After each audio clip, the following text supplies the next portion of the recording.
आइए बच्चों, अब हम करते हैं प्रश्नावली 1.1 का क्वेश्चन नंबर 4।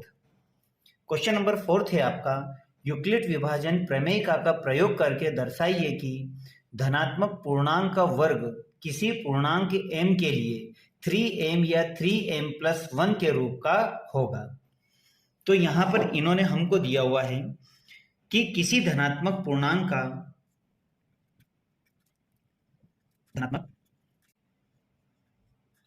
का वर्ग किसी पूर्णांक m के लिए 3m या 3m प्लस 1 के रूप का होगा। यह हमें प्रूफ करना है। तो मान लेते हैं हमने माना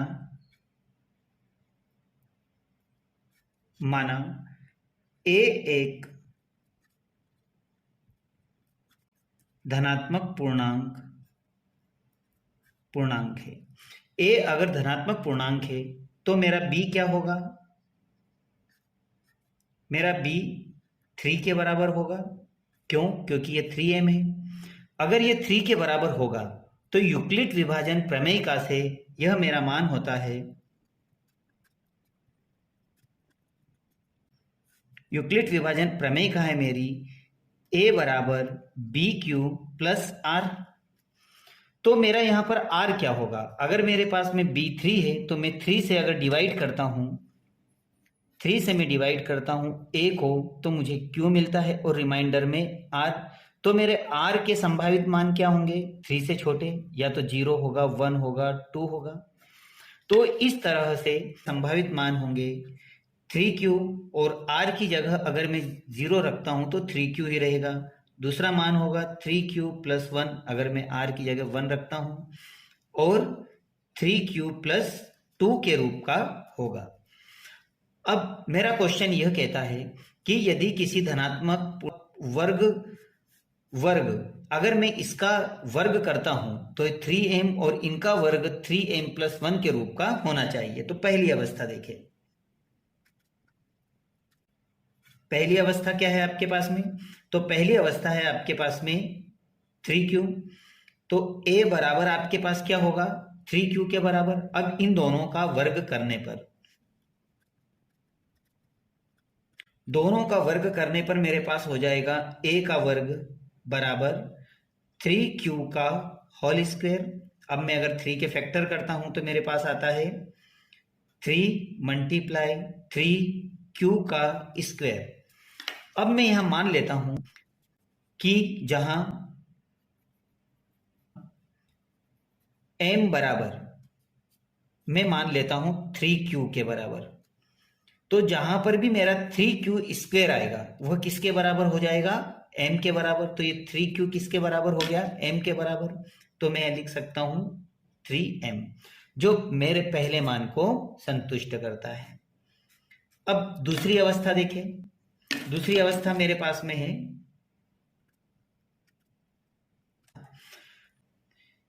a बराबर 3q प्लस 1। अब वही दोनों का वर्ग करने पर, जब दोनों का वर्ग करोगे तो मेरे पास में आएगा a स्क्वायर बराबर 3q प्लस 1 का होल स्क्वायर। अब मेरे पास यहां फार्मूला है इसका फार्मूला है मेरे पास, चूंकि a प्लस बी का होल स्क्वायर बराबर a square plus 2ab plus b square, जहां पर मेरे पास में a बराबर 3q है और b बराबर 1 है। जब मैं इसकी वैल्यू इसमें पुट करता हूं, ये a का मान और ये b का मान, जब मैं इसकी वैल्यू पुट करता हूं तो मेरा मान आएगा 3q का whole square plus 2 multiply a का मान आपका 3q और b का मान आपके पास 1 है, और उसी तरह से प्लस 1 का होल स्क्वायर। अब मैं इसको जब सोल्व करता हूं पर मेरे पास में आता है 3 3 जा 9q² प्लस 3 3 3 दूनी 6q प्लस 1। अब इन दोनों में से अपन निकाल लेते हैं 3 को कॉमन। जब मैं 3 को कॉमन लेता हूं, इस सवाल को यहां देखें, जब मैं इसमें से 3 को कॉमन लेता हूं तो मेरे पास में आ जाता है 3 को कॉमन लेने पर 3q² प्लस 3 3 3 दूनी 6q और प्लस 1, जहां पर m बरोबर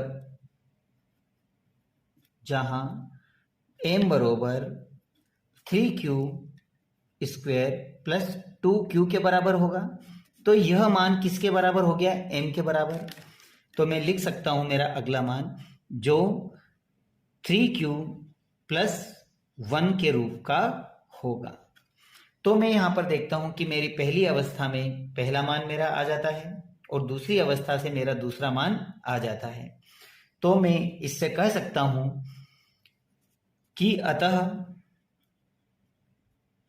किसी धनात्मक पूर्णांक का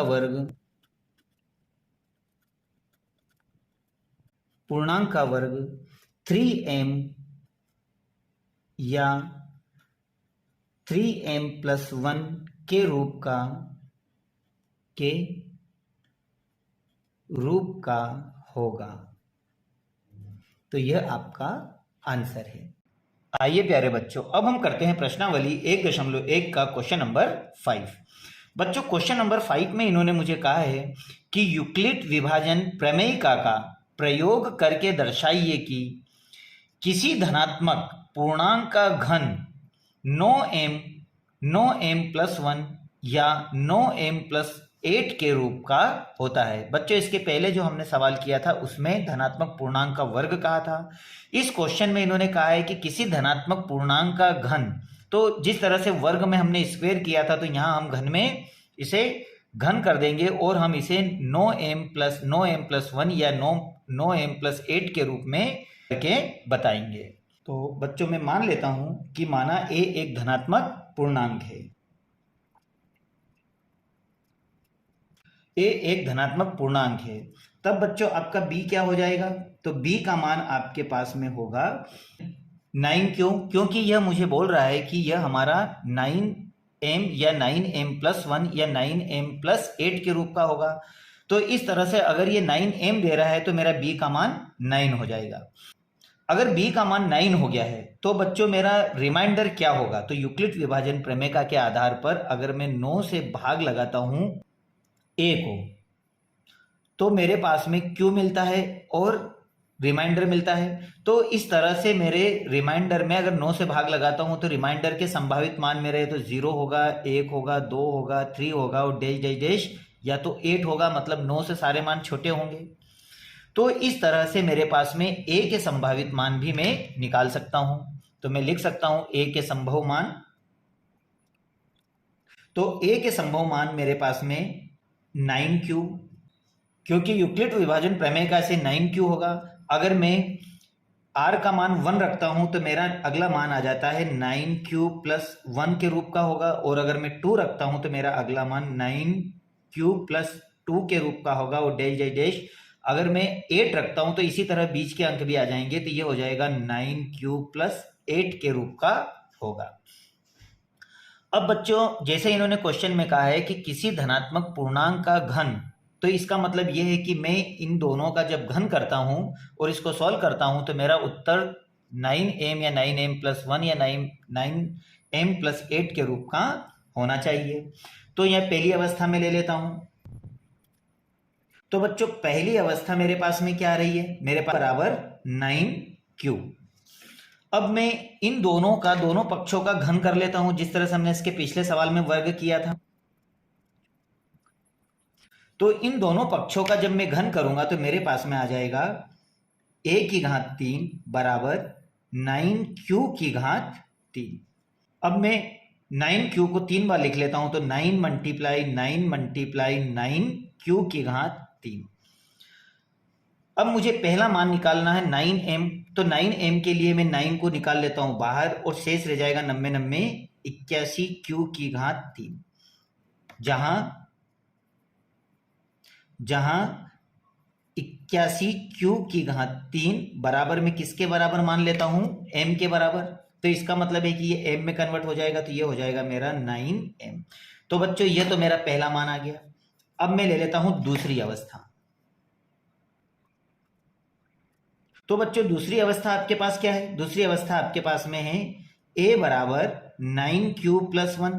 अब इनका भी आप दोनों पक्षों का घन कर दीजिए।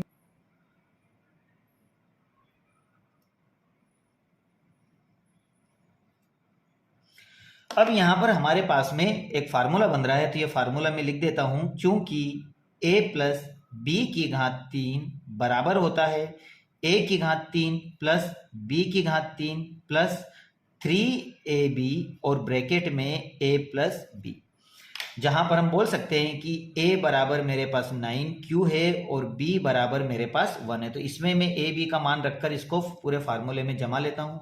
तो फार्मूले में जमाने पर मेरे पास में आ जाएगा 9q की घात 3 प्लस 1 की घात 3 प्लस 3 मल्टीप्लाई 9q मल्टीप्लाई 1 और ब्रैकेट में 9q+1। तो यह मैंने इसको फार्मूले में जमा लिया। अब बच्चों जब मैं 9 को 3 बार लिखकर मल्टीप्लाई करूंगा तो मेरे पास में आएगा 729q की घात 3 प्लस इसे 3 बार लिखकर मल्टीप्लाई करूंगा तो 1 आएगा। उसी तरह 9 का गुणा 3 में करूंगा तो मेरे पास 27q आएगा और ब्रैकेट में 9q+1। अब मैं ये ब्रैकेट सोल्व कर लेता हूँ और 1 को आखिरी में लिखूंगा मैं। तो मेरे पास में आएगा 729q की घात 3 प्लस जब मैं 27 का गुणा 9 में करूंगा तो मेरे पास में आएगा 243 q की घात 2 प्लस 27 का गुणा 1 में कीजिए तो 27q और 1 को लिख लीजिए आखिरी में। अब बच्चों यहां से चूंकि मुझे 9q के रूप में इसे बनाना है तो मैं यहां से 9 को बाहर ले लेता हूं। देखो इन तीनों में से मैं 9 को निकालूंगा कॉमन। तो इन तीनों में से जब मैं 9 को कॉमन लेता हूं तो मेरे पास आ जाता है 9 को कॉमन लेने पर 9 से डिवाइड हो रहा है 81 बार, तो ये हो गया 81q की घात 3। फिर प्लस 9 से इसमें से 9 कॉमन निकालोगे तो आपके पास में आ जाएगा 27q स्क्वायर और यहां से जब 9 कॉमन निकलेगा तो आपके पास में आ जाएगा +3 और प्लस हमारे पास क्या बच रहा है 1। अब बच्चों इसे मैं किसके बराबर मान लेता हूं, m के बराबर। मैं लिख लेता हूं कि जहां 81q स्क्वायर प्लस 3 बराबर हो जाएगा m, अर्थात ये पूरा मान m में कन्वर्ट हो गया। तो ये हो जाएगा मेरे पास 9m+1। तो ये हमारा सेकेंड उत्तर आ गया। अब देखें हम बच्चों थर्ड अवस्था, तीसरी अवस्था में बच्चों इन्होंने मुझे क्या दिया है कि तीसरी अवस्था में ये बोल रहा है कि a बराबर ये क्या हो 9q+2 के रूप का हो। उसी तरह से जिस तरह से हमने यहाँ दोनों पक्षों का घन किया था इन दोनों पक्षों का यहाँ घन कर दीजिए। तो जब इसका घन करोगे तो आप लिखोगे a की घात 3 बराबर 9q+2 की घात 3। जिस तरह से हमने यहाँ फार्मूले में इसको जमाया था ठीक उसी तरह से इसी फार्मूले में हमें इसे जमा लेना है। तो इस फार्मूले में जब मैं जमाऊंगा तो मेरे पास में आ जाएगा ये a का मान है और ये b का मान, अर्थात ये होगा 9q की घात 3 प्लस 2 की घात 3 प्लस 3 मल्टीप्लाई a की जगह आप क्या लिख लोगे 9q मल्टीप्लाई 2 ब्रैकेट में 9q+2। तो ये मैंने फार्मूले में जमा दिया। अब फार्मूले में जमाने के बाद में जब मैं इसको 3 बार लिखकर गुणा करूंगा तो मेरे पास में आएगा 729q की घात 3 प्लस 2 2 2 4 4 4 4 दूनी 8 प्लस 9 का गुणा 3 में करेंगे और 3 का गुणा जब 2 में करेंगे तो हमारे पास में आएगा 54q और ब्रैकेट में आ जाएगा 9q+2। अब बच्चों मैं यहाँ से ब्रैकेट सोल्व कर लेता हूँ और 8 को मैं आखिरी में लिखूंगा। तो ये आएगा 729q की घात 2 प्लस जब 54 का गुणा मैं 9 में करूंगा तो मेरे पास आएगा 486 q की घात 2 और 54 का गुणा 2 में करेंगे तो हमारे पास आएगा 108q और 8 को लिख लेता हूं मैं आखिरी में। अब बच्चों जिस तरह से हमने यहाँ पे कॉमन निकाला था ठीक उसी तरह यहाँ से भी मैं 9 को कॉमन ले लेता हूँ क्योंकि मुझे 9m के रूप में लाना है। तो 9m के रूप में लाने के लिए मैं यहाँ से 9 को निकाल लेता हूँ कॉमन। तो 9 को जब मैं कॉमन निकालता हूँ तो यहाँ बच जाएगा मेरे पास में 81 क्यू की घात 3 और प्लस में बचेगा मेरे पास 54 क्यू स्क्वायर और यहां से 9 जब कॉमन जाएगा तो मेरे पास बचेगा 12 क्यू और प्लस में आ गया 8। अब बच्चों ये जो पूरी संख्या है इसको मैं m के बराबर मान लेता हूं, तो मैं लिख देता हूं यहां पर कि जहां 81 क्यू की घात 3 plus 54 Q square plus 12 Q बराबर ये हो जाएगा m के बराबर। तो ये पूरा मान मेरा m में कन्वर्ट हो गया। तो अब मैं लिखूंगा यहाँ 9m प्लस 8, तो ये हो गया मेरा थर्ड मान। तो अब बच्चों जो जैसा इन्होंने बोला था वैसा हम उत्तर ले आए हैं। इन्होंने बोला था कि अगर किसी धनात्मक पूर्णांक का घन करने पर यह 9m 9m प्लस 1 और 9m प्लस 3 के रूप का होना चाहिए, जो तीनों मान मेरे आ रहे हैं। तो मैं उत्तर में लिख सकता हूं कि अतः किसी धनात्मक पूर्णांक का घन किसी पूर्णांक m के लिए 3m और 3m प्लस 1 या 3m प्लस 8 के रूप का होगा।